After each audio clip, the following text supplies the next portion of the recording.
راستشو بگو، تا حالا کسی رو دیدی که رویاهای بزرگی داشته باشه؟ مثل موفقیت، پول، یه زندگی متفاوت، اما زندگیش هیچ وقت تغییر نکنه. یا نکنه اون آدم خودت باشی. مشکل این نیست که اونا رویا ندارن. مشکل اینه که مغزشون داره علیه خودشون کار میکنه.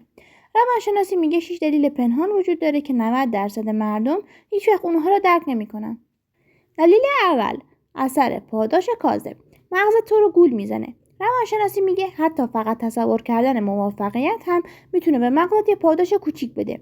یعنی بدون اینکه واقعا کاری انجام داده باشی، مغزت احساس میکنه که داره پیشرفت میکنی و نتیجه این میشه که کم کم دست از عمل کردن میکشی. اما بازی واقعی از همینجا شروع میشه. دلیل دوم، ترس پنهان از شکست. مردم میگن من انگیزه ندارم، اما حقیقت چیه؟ اونها میترسن که اگه تلاش کنن و شکست بخورن چه اتفاقی بیفته. برای همین اصلا تلاش نمیکنن تا رویای کاملشون هیچ وقت خراب نشه. وقتی ترس وجود داشته باشه، انسان وارد یه تله دیگه میشه. دلیل سوم، منتظر زمان مناسب بودن. از فردا شروع میکنن وقتی همه چیز درست شد. اما روانشناسی میگه آمادگی معمولا بعد از اقدام به وجود میاد، نه قبل از اون. برای همین اون زمان ایدئال هیچ وقت از راه نمیرسه.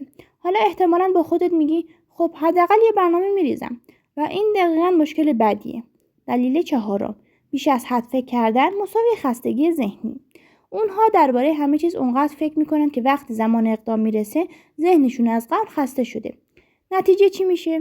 حتی نمیتونن شروع کنن. اما خطرناکترین دلیل هنوز باقی مونده.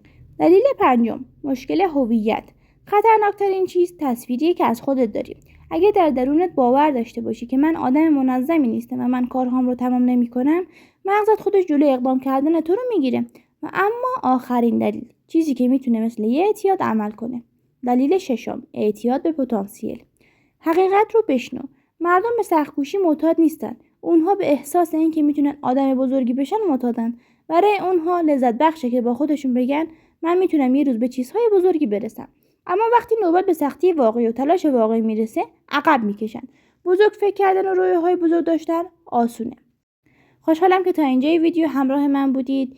ازتون میخوام برای اینکه من پیشرفت کنم کانالم سابسکرایب و لایک این ویدیو رو برام بزنید.